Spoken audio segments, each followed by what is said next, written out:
नाज़रीन अस्सलाम वालेकुम। सियासत टीवी के खुसूसी प्रोग्राम ख़ास खबरें में आपका खैर मकदम है। मैं मोहम्मद रियाज़ अहमद।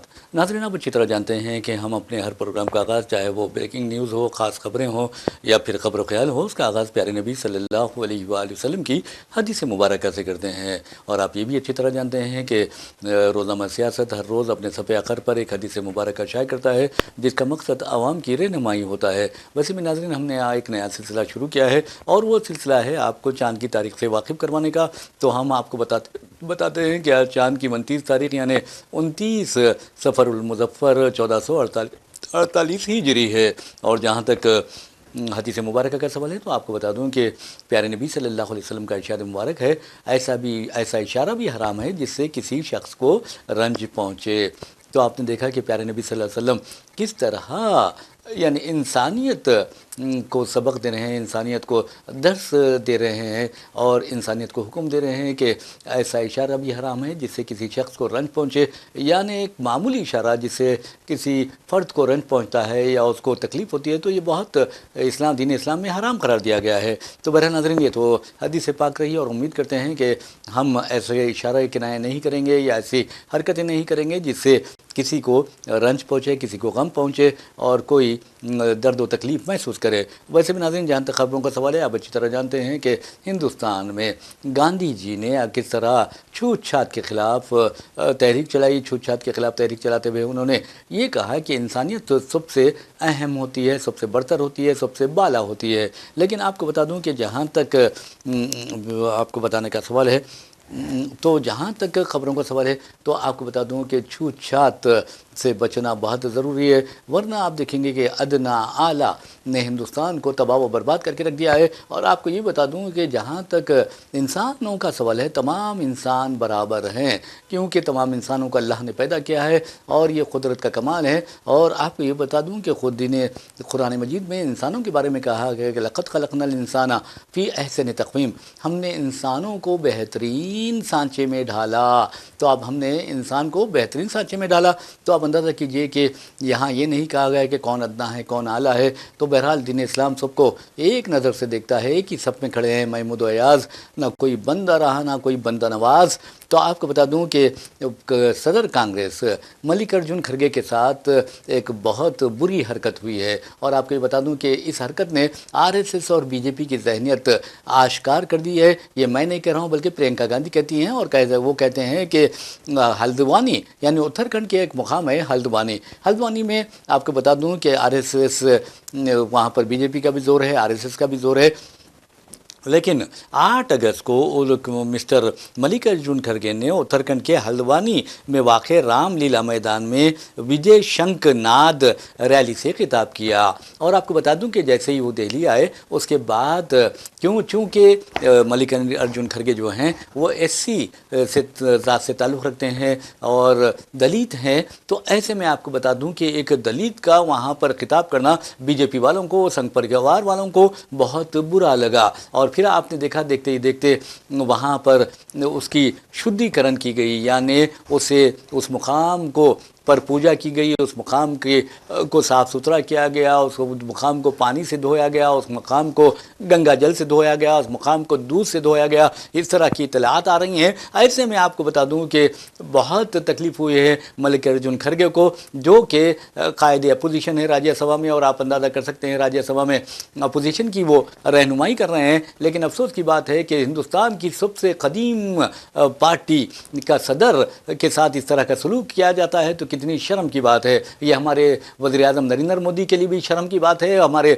वज़ीर दाखिला अमित शाह के लिए शर्म की बात है, पूरी बीजेपी कैबिनेट के लिए शर्म की बात है कि सदर कांग्रेस, हिंदुस्तान की सबसे पुरानी सियासी जमात जिसने जद्दोजहद आज़ादी में अहम किरदार अदा किया, उसके कौमी सदर के साथ इस तरह का सलूक रवा रखा जा रहा है, जो रुकने राज्यसभा भी है। और आप अंदाज़ा कीजिए कि एक मल्लिकार्जुन खड़गे के साथ इस तरह के हालात हो रहे हैं, तो फिर दूसरे दलितों का क्या हाल होगा। दलितों को तो गुलाम समझा जा रहा है, दलितों को जानवर समझा जा रहा है। और दलितों के बारे में आपको बता दूं कि ये जो आला जात के लोग हैं वो दलितों को अपने पैरों की धूल समझते हैं, और फिर भी दलितों को अकल नहीं आती, वो पूरी बेवकूफ़ी के साथ इनके आलाकार बने हुए हैं। मुसलमानों के खिलाफ, ईसाइयों के खिलाफ अगर कोई फसादात भड़कते हैं तो दलित सामने आते हैं और ये भूल जाते हैं कि ये जो आलाजात के दरिंदे हैं, ख़ास तौर पर मज़हब का जो इस्तेमाल कर रहे हैं, क्योंकि तमाम आलाजात के लोग ख़राब नहीं होते, उनमें इंसानियत भी पाई जाती है, लेकिन जो दरिंदा सिफत होते हैं, जो अदना और आला में फ़र्क महसूस करते हैं और कराते हैं, छूत छात का साथ देते हैं, उनके लिए मैं समझता हूँ कि सख्त से सख्त अल्फाज इस्तेमाल होने चाहिए, उनके खिलाफ सख्त से सख्त कार्रवाई होनी चाहिए। एक इतने बड़े लीडर को, कांग्रेस के इतने बड़े लीडर को, कदावर लीडर को तुमने सिर्फ इस बुनियाद पर वहाँ पर उस मुकाम की शुद्धिकरण किया है क्योंकि उन्होंने वहाँ से खिताब किया था और वो दलित हैं। तो बहरहाल मल्लिकार्जुन खड़गे बहुत नाराज़ है, बहुत उनका दिल मगमूम हो गया है, वो बहुत परेशान है। और ऐसे में प्रियंका गांधी ने वाज़ेह तौर पर कहा कि हल्द्वानी शुद्धिकरण मामला में प्रियंका गांधी ने बीजेपी आरएसएस की गिरी हुई ज़हनियत करार दिया है उस वाक़े को। और आपको ये बता दूं कि उन्होंने वज़ीर आज़म नरेंद्र मोदी से माज़रत ख़ाही का मुतालबा भी किया है और ये भी कहा है कि जो कुछ भी सदर कांग्रेस के साथ हुआ है वो उसकी ज़हनियत को, यानी बीजेपी और आरएसएस की गिरी हुई ज़हनियत को ज़ाहिर करता है। तो बहरहाल नाज़रीन, एक तरफ मल्लिकार्जुन खड़गे हैं, दूसरी तरफ प्रियंका गांधी है जो इस वाक़े की मुसलसल मज़म्मत कर रहे हैं और इसे बीजेपी की गिरी हुई और आरएसएस की गिरी हुई ज़हनियत करार दे रहे हैं। तो ऐसे में हम आपको बताते हैं कि अब देखना यह है कि क्या वज़ीर आज़म नरेंद्र मोदी माज़रत ख़ाही करेंगे मल्लिकार्जुन खड़गे के साथ। और मैं समझता हूं कि दलितों को, हिंदुस्तान के तमाम दलितों को ये सोच लेना चाहिए कि उनके साथ किस तरह का सलूक रवा रखा जा रहा है। क्या मंदिरों में उनको आला ओहदों पर फायज किया जाता है, ये दलितों को सोच लेना चाहिए। क्या उनके साथ इंसानों जैसा सलूक किया जाता है, ये हिंदुस्तान के दलितों को सोच लेना चाहिए। क्या उन्हें ये याद नहीं है कि बाबा साहब अम्बेडकर जब तालिब इल्म के दौर में से गुजर रहे थे, उस वक्त बाबा साहब अम्बेडकर को आलाजात के जो तलबा हुआ करते थे उनके जूतों के पास और क्लास के बाहर बिठाया जाता था। और फिर आपने देखा कि किस तरह बाबा साहब अम्बेडकर जो मीमार दस्तूर है वो एक अहम मुकाम पर पहुंचते हैं और फिर तकरीबन 4 लाख इन दलितों के साथ बुद्धमत इख्तियार करते हैं। और आप अंदाज़ा कर सकते हैं कि अब क्या दलितों को ये एहसास नहीं है कि उनके साथ किस तरह का सलूक रवा रखा जा रहा है। आपको ये सोच लेना चाहिए कि तमाम इंसान अदना हो या आला हो, कोई अदना आला नहीं होता।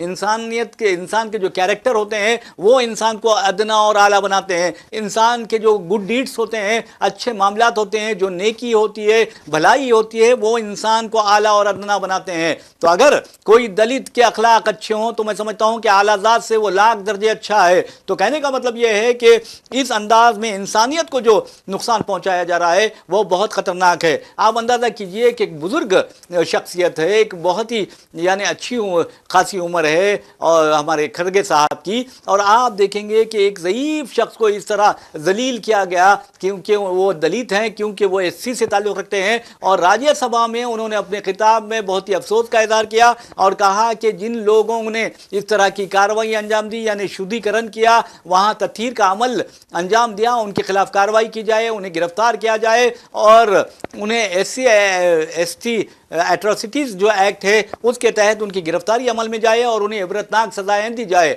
अब आपको बता दूं JP नड्डा जो हैं, उन्होंने बीजेपी के मरकज़ी वज़ीर हैं, उन्होंने कहा कि ये बहुत ख़तरनाक है और वो इसकी मज़म्मत भी करते हैं और इसकी जांच भी करवाएंगे, इसका वादा किया है। लेकिन मैं समझता हूं कि एक दलित की क्या अगर ये पुकार नहीं सुनी जाएगी तो क्या दूसरे दलित बड़ी बेशर्मी के साथ ये देखते रहेंगे? ये एक सवाल है दलितों से। और याद रखो, ये जो आप देखेंगे संघ परिवार की मुख्तलिफ तंजीमें, चाहे विश्व हिंदू परिषद हो, चाहे RSS हो, चाहे आप बजरंग दल हो, ये लोग रोना रोते हैं कि भाई दलितों को और हिंदुओं को जो है वो मुसलमान बनाया जा रहा है, हिंदुओं को जो है वो ईसाई मजहब कबूल करवाया जा रहा है। तो शर्म तुम्हें आनी चाहिए कि तुम अगर दलितों के साथ इस तरह का सलूक रवा रखते हो, एक मामूली दलित नहीं बल्कि मल्लिकार्जुन खड़गे जैसी शख्सियत کو आप सिर्फ इस वजह से कि वो दलित है, एससी है, इस वजह से वहां पर उनका शुद्धिकरण करते हो तो कितनी शर्म की बात है। अगर दलितों के साथ अच्छे रहते तो ये ना मुसलमान होते ना ये ईसाई बनते। आप लोग अगर सुधर जाते तो ये बेहतर होता। तो ये जो आला अदना का है, मल्लिकार्जुन खड़गे ने वाज़ेह तौर पर कहा कि ये वो ताकतें हैं जो दरअसल हिंदुस्तान को बांट रही है, जात पात के नाम पर बांट रही है। उन्हें बीजेपी को भी शदीद तनकीद का निशाना बनाया। प्रियंका गांधी ने जो बात कही है मैं समझता हूं कि 100% सही बात कही है। उन्होंने वाज़ेह तौर पर कहा कि ये बीजेपी और आरएसएस की गिरी हुई ज़हनियत का सबूत है, ये ज़हनियत का नतीजा है। उन्होंने ये बात कही है। अब सवाल ये पैदा होता है कि एक इंसान को आप जात पात की बुनियाद पर जलील करेंगे, ये कैसा इंसाफ है? ये हरगिज नहीं हो सकता। अब दलितों को कुछ फैसला करना चाहिए कि आखिर उनके साथ हिंदुस्तान में क्या हो रहा है। यकीन मानिए कि आज दलित जो बच रहे हैं वो आलाजात के जो इंतहा पसंदों से जो बच रहे हैं वो सिर्फ और सिर्फ मुसलमानों की वजह से बच रहे हैं, और मुसलमान ढाल का काम कर रहे हैं, उन्हें बचाने का काम कर रहे हैं। अब दलितों को भी ये सोचना चाहिए कि जहां पर फसादात होते हैं वहां पर दलितों को ये आलाजात के जो गुंडे हैं वो उन्हें आगे कर देते हैं। अपनी औलाद को तो वो बैरून ममालिक की यूनिवर्सिटीज में पढ़ाते हैं, लेकिन दलित बच्चों को, दलित नौजवानों को गुमराह करते हुए उन्हें अपने आलाकार के तौर पर इस्तेमाल करते हैं, उनकी जिंदगियां तबाह कर देते हैं, कत्ल व गारत गिरी में मुलविस उनको कर देते हैं, जराइम का इर्तिकाब उनसे करवाते हैं। तो क्या दलित तंजीमों का यह फर्ज नहीं बनता कि वो ये सोचे कि उनके साथ किस तरह का रवैया इख्तियार किया जा रहा है, किस तरह उन्हें एक मंसूबाबंद साजिश के तहत उनकी नौजवान नस्ल को तबाह व बर्बाद किया जा रहा है। दलितों को यह सोचना चाहिए कि हर रोज कम अज कम 8 से लेकर 10 दलित खवातीन की इस्मत रेजी हिंदुस्तान में की जाती है। जब नहीं देखता कोई आलाजात का कि ये गंदा काम है, ये गलत हरकत है, ये गलीज हरकत है, नहीं देखा जाता। ये नहीं देखता कि उसका धर्म भ्रष्ट हो रहा है क्योंकि वो मुंह काला कर रहा है। हाँ, जब इज्जत लूट लेता है तो उसको सुकून होता है। तो ऐसे में दलितों को, दलित ऑर्गेनाइजेशंस को ये सोचना चाहिए, और अगर वो नहीं सोचते तो मैं समझता हूं कि उन्हें शर्म आनी चाहिए कि अपनी बका को वो खुद खतरे में डाल रहे हैं, अपने आप को वो जलील कर रहे हैं। आज आप देखेंगे कि मल्लिकार्जुन खड़गे जैसी शख्सियत को जलील किया गया तो फिर आगे दलितों का क्या होगा, ये दलित ऑर्गेनाइजेशन को सोचना चाहिए। जितने भी दलित अरकान पार्लियामेंट है या अरकान राज्यसभा है, उन्हें यह सोचना चाहिए कि उनके साथ इस तरह का सलूक क्यों रवा रखा जा रहा है। उन्हें यह सोचना चाहिए कि क्या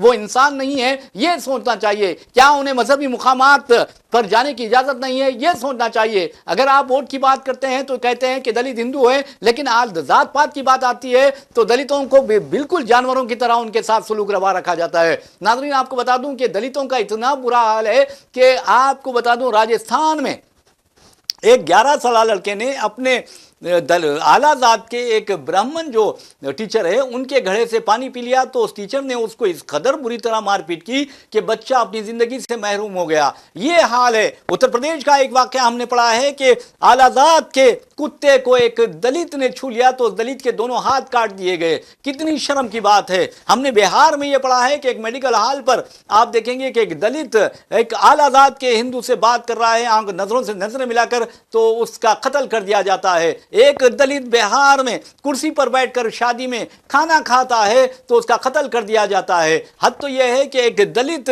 दुल्हा जो है वो घोड़ी पर अपनी बारात निकालता है तो उस पर संगबारी की जाती है। तो दलितों को अब कब अक्ल आएगी, ये सोचने वाली बात है कि उनके साथ किस तरह का सलूक रवा रखा जा रहा है। क्या दलित डॉक्टर BR अम्बेडकर को भूल गए हैं जिन्होंने 4 लाख दलितों के साथ बुद्धमत अख्तियार किया था।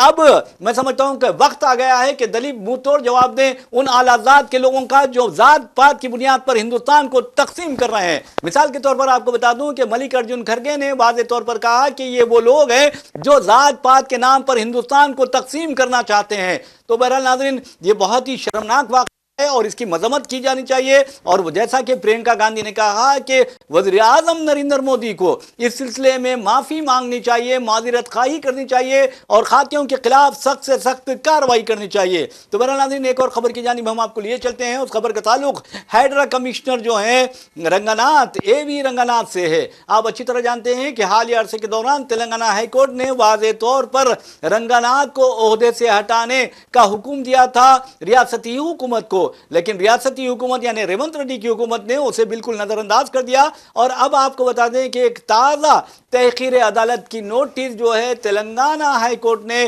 ہائیڈرا کمشنر رنگناتھ کو دی ہے. اس طرح آپ کو بتا دوں کہ رنگناتھ جو ہیں اب تک مسٹر رنگناتھ کو ایک نہیں دو نہیں بلکہ 63 تحقیر عدالت کی نوٹسیں مل چکی ہیں اور اس کا وہ سامنا کر رہے ہیں. یہ بہت بڑی بات ہے. لیکن رنگناتھ کا یہ دعویٰ ہے کہ وہ لاکھوں کروڑ روپے کی سرکاری اراضیات پر جو ناجائز قبضے کیے تھے انہیں برخاست کروایا ہے اور وہ اپنا کام بڑی دیانتداری کے ساتھ کر رہے ہیں. اسی وجہ سے ریاستی حکومت ان کی پوری تائید کر رہی ہے. تو بہرحال Hyderabad disaster response and asset protection agency یعنی ہائیڈرا کہ کمشنر کی حالت اب میں سمجھتا ہوں کہ بہت زیادہ خراب ہونے والی ہے، کیونکہ آپ کو بتا دوں کہ کئی لوگوں نے ان کے خلاف عدالتی نوٹسیں بھی دی ہے، تحقیر عدالت کے مقدمات بھی دائر کر رکھے ہیں. اور آپ کو بتا دوں کہ تازہ ترین جو تحقیر عدالت کی نوٹس انہیں دی گئی ہے وہ صرف اور صرف اس لیے دی گئی ہے کہ وانی کوآپریٹیو ہاؤسنگ سوسائٹی میں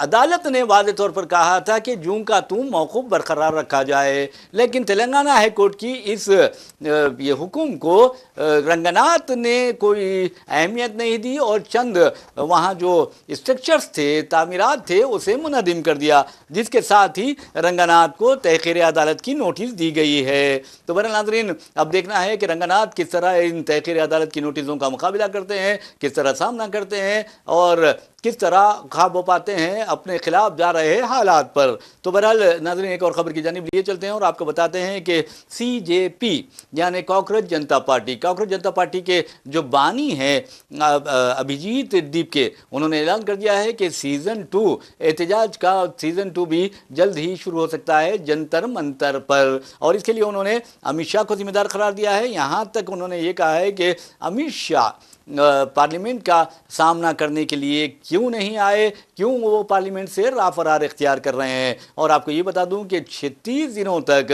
جنتر منتر پر یہ احتجاج جاری رہا یعنی کاکروچ جنتا پارٹی کا. اور کاکروچ جنتا پارٹی کیسے وجود میں آئی ہے آپ اچھی طرح جانتے ہیں. ناظرین آپ کو بتا دوں کہ جہاں تک پارلیمنٹ کے مانسون اجلاس کا سوال ہے وہ غیر معینہ مدت کے لیے ملتوی کر دیا گیا اور کانگریس نے کہا کہ ہندوستان کی تاریخ میں یعنی پارلیمانی تاریخ میں پہلی مرتبہ ایسا ہوا کہ مانسون اجلاس میں وزیر اعظم اور وزیر داخلہ میں سے کسی نے شرکت نہیں کی. اس قدر ڈر، اس قدر خوف امت شاہ کو اور مودی کو کیوں ہوا اور کس لیے ہوا، کس سے ہوا، یہ ایک اہم سوال ہے. لیکن اس کا جواب ایک ہی ہے کہ مودی اور امت شاہ بچوں سے ڈر گئے اور جو ڈرا وہ مرا. تو اب آپ اندازہ کیجئے کہ حالت ان کی کیا ہو گئی ہے. اور آپ کو یہ بھی بتا دوں کہ راہل گاندھی ہو یا پرینکا گاندھی ہو، تیجسوی یادو ہو، اکھلیش یادو ہو اور یا تمام اپوزیشن قائدین، وہ بار بار یہی کہہ رہے ہیں کہ امت شاہ جو ہیں وہ قصوروار ہیں اور ان کے حکم پر ہی بچوں پر یعنی احتجاجی جنتر منتر پر احتجاج کرنے والے طلبہ پر پیلٹ گن سے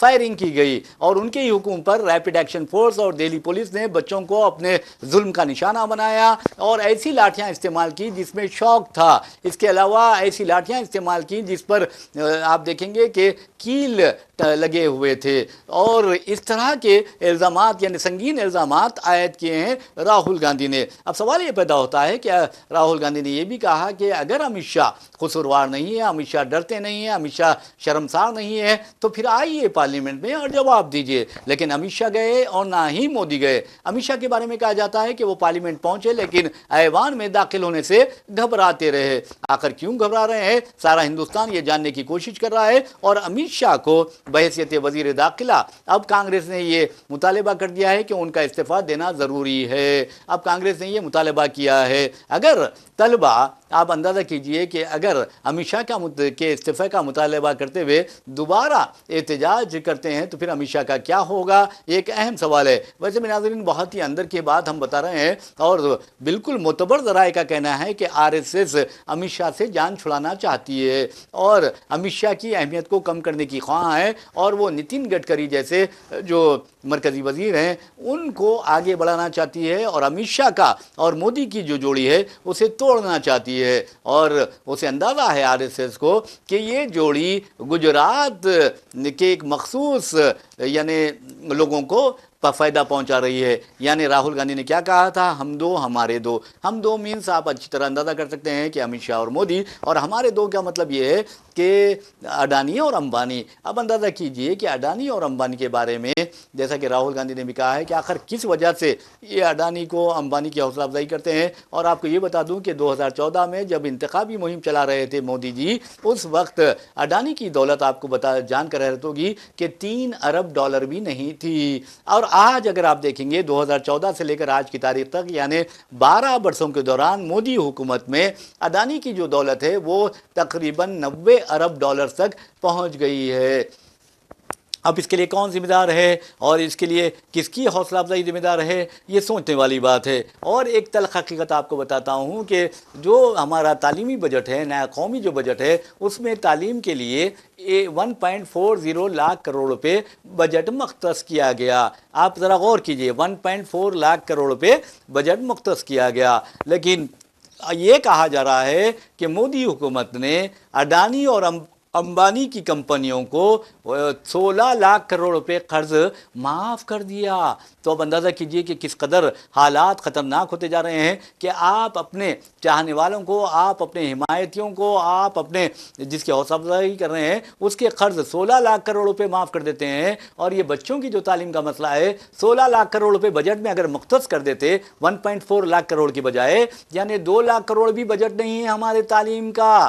تو اب اندازہ کیجئے. تو کہنے کا مطلب یہ ہے کہ راہل گاندھی جو کہہ رہے ہیں وہ بالکل سچ ہے. اور یہ طلبہ کو، زین جی کو یہ سوچنا چاہیے کہ بی جے پی، امت شاہ، مودی اور ان کی ٹیم کدھر لے جا رہی ہے ہندوستان کو، کس تباہی کی طرف لے جا رہی ہے، یہ سوچنے والی بات ہے. ناظرین، آپ اچھی طرح جانتے ہیں کہ 2 دن قبل ہی امریکی عدالت نے اڈانی کے خلاف فراڈ کے جو مقدمات تھے، الزامات تھے، اسے خارج کر دیا. اور اس کے لیے درخواست کس نے کی؟ آپ اندازہ کیجئے. مودی جی اور امت شاہ جی کے اثر و رسوخ کا اندازہ کیجئے. اپنے آدمیوں کو بچانے کے لیے انہوں نے کیا کیا ہے. یہ میں نہیں کہہ رہا ہوں، راہل گاندھی نے کہی ہے یہ بات. اور آپ کو بتا دوں کہ یہ سمجھوتا کر لیا ہے مودی نے، راہل نے یہ بات کہی ہے. اب کن مفادات کا سمجھوتا کیا گیا ہے، یہ سوچنے والی بات ہے. یعنی اڈانی اور ان کے بھتیجے کو بچانے کے لیے. تو بہرحال امریکی محکمہ انصاف نے ایک عرضی داخل کی اور کہا کہ اڈانی کے خلاف اور ان کے بھتیجے کے خلاف جو الزامات فراڈ کے، یعنی 3 قسم کے الزامات عائد کیے گئے تھے، ان الزامات کو خارج کر دیا جائے. اور پھر آپ دیکھیں گے کہ عدالت نے ان الزامات کو خارج کر دیا اور بالکل سکون میں آ گئے ہیں اڈانی. اڈانی نے کہا کہ وہ بہت خوش ہیں کہ ان کے خلاف جو الزامات تھے عدالت نے ان الزامات کو مسترد کر دیا، ان الزامات کو خارج کر دیا. جبکہ عدالت کا کہنا ہے کہ ہم نے خارج نہیں کیا، بلکہ یہ درخواست امریکی محکمہ انصاف نے کی اور اپنے ملک کے مفاد میں کی. اور ملک کے مفاد میں کیا ہوگا؟ کیا ایسا سمجھوتا ہندوستان اور امریکہ کے درمیان ہوا ہوگا کہ اس کے بعد اڈانی کے خلاف، ان کے بھتیجے کے خلاف جو الزامات تھے وہ واپس لے لیے گئے. تو بہرحال ناظرین، ایک اور خبر کی جانب چلتے ہیں اور آپ کو بتاتے ہیں کہ اب ایران کے پاسداران انقلاب کو یہ ہدایت دے دی گئی ہے کہ وہ ایسی ٹیکنالوجی اور ایسے ہتھیار تیار کریں جو دشمن ملک تک جا کر مار کر سکیں. اب آپ کو بتا دوں کہ امریکہ تک تو ایران جا نہیں سکتا. ایسے میں اب ایران کے لیے یہ ضروری ہو گیا ہے کہ امریکہ جو اسے بار بار تنگ کر رہا ہے، امریکہ کو اس کا سبق سکھانے کے لیے ہتھیار تیار کرے. اور ہر کسی کو حق حاصل ہے، اگر امریکہ کو سیلف ڈیفنس کا حق حاصل ہے تو ایران کو بھی سیلف ڈیفنس کا حق حاصل ہے. اور جہاں تک آپ کو بتا دوں کہ ٹیکنالوجی کا سوال ہے، آج دنیا بھر میں آرٹیفیشل ٹیکنالوجی میں جو آگے ہوگا وہی کامیاب ہوگا. اور یقین مانیے کہ اب جو آپ کو بتانا ضروری ہے کہ روبوٹس جنگی میدان میں آئیں گے اور آرٹیفیشل انٹیلیجنس کے ذریعے صرف ایک بٹن دباتے ہوئے جنگوں کا فیصلہ کیا جا سکتا ہے. تو بہرحال یہ جو چیزیں ہو رہی ہے، اب ایران دیکھیں گے کہ آرٹیفیشل انٹیلیجنس میں کس طرح آگے آتا ہے، کیونکہ ڈرون ٹیکنالوجی میں تو وہ بہت آگے جا چکا ہے، میزائل ٹیکنالوجی میں آگے جا چکا ہے. اب ضرورت اس بات کی ہے کہ جو دوسرے عرب ممالک ہیں، حالانکہ آپ دیکھیں گے کہ سعودی عرب ہے یا دوسرے ممالک ہیں، ان کو بھی آرٹیفیشل انٹیلیجنس میں بہت زیادہ آگے آنا چاہیے. انہیں ایسی حکمت عملی اختیار کرنا چاہیے کہ کوئی دشمن دشمن ان کی طرف آنکھ اٹھا کر نہ دیکھے. اس طرح کی ٹیکنالوجی انہیں تیار کرنی چاہیے، کیونکہ آپ دیکھیں گے کہ سعودی عرب ہو یا عرب ممالک میں دولت کی کوئی کمی نہیں ہے، پیٹرول اور تیل کی کوئی کمی نہیں ہے، گیس کی کوئی کمی نہیں ہے. اگر کمی ہے تو ٹیکنالوجی کی ہے، کمی ہے تو اے آئی کی ہے. اور ایسے میں آپ کو بتا دوں کہ وہاں اچھے ذہن موجود ہیں، انہیں استعمال کرتے ہوئے اپنے ملک کے دفاع کے لیے اقدامات کرنے چاہیے. دوسروں پر انحصار کریں گے تو وہ تو غلط ہوگا. آپ خود ریسرچ کیجئے، آپ ٹیکنالوجی کے اپنائیے، تب کہیں جا کر آپ اپنے دشمن سے بچ سکتے ہیں اور دشمن کو منہ توڑ جواب دے سکتے ہیں. یہ ایک اہم بات ہے. بہرحال ناظرین، ہم نے یہ باتیں اس لیے کہی ہے کیونکہ آپ نے دیکھا کہ حالیہ عرصے کے دوران، یعنی 2-3 روز پہلے آپ نے دیکھا کہ کس طرح مکہ ڈیفنس پیکٹ یعنی طے پایا، معاہدہ طے پایا 3 ممالک کے درمیان، سعودی عرب، پاکستان اور ترکیہ کے درمیان. اس بارے میں یہ کہا جا رہا ہے کہ دراصل یہ ڈونالڈ ٹرمپ کی حمایت یافتہ اتحاد ہے. اور آپ کو یہ بتا دوں کہ اب یہ سوال یہ پیدا ہوتا ہے کہ کیا اس اتحاد سے ہندوستان کو خطرہ ہے؟ تو یہ کہا جا رہا ہے کہ ہندوستان کو کوئی خطرہ نہیں ہے، کیونکہ ہندوستان کے جو تعلقات سعودی عرب سے ہیں وہ اقتصادی تعلقات بہت ہی مضبوط ہیں. اور سعودی عرب نے ہندوستان میں حالیہ برسوں کے دوران 5 سے لے کر 10 ارب ڈالر کی سرمایہ کاری بھی کی ہے، جبکہ سعودی عرب نے پاکستان میں سرمایہ کاری نہیں کی بلکہ پاکستان کو قرض دیا ہے. اس کے علاوہ آپ کو بتا دوں کہ جہاں تک آپ دیکھیں گے کہ اسرائیل سے ہندوستان کے تعلقات کا سوال ہے، ایمنسٹی انٹرنیشنل نے حالیہ عرصے کے دوران ایک رپورٹ میں واضح طور پر کہا کہ ہندوستان نے اسرائیل کو فلسطینیوں کے خلاف ہتھیار روانہ کیے ہیں. تو بہرحال ناظرین، آپ کو بتا دوں کہ سیکیورٹی جو معاملات ہے اس میں ہو سکتا ہے سیکیورٹی ریلیشنز جو ہے وہ اسرائیل سے رکھ سکتا ہے اور اقتصادی جو ریلیشنز ہے وہ سعودی عرب سے برقرار رکھ سکتا ہے. تو بہرحال ناظرین، اسی کے ساتھ ہم اپنا پروگرام خاص خبریں اختتام کو پہنچاتے ہیں. اپنے میزبان محمد ریاض احمد کو اجازت دیجیے، انشاءاللہ پھر ملاقات ہوگی، پھر بات ہوگی. تب تک کے لیے اللہ حافظ.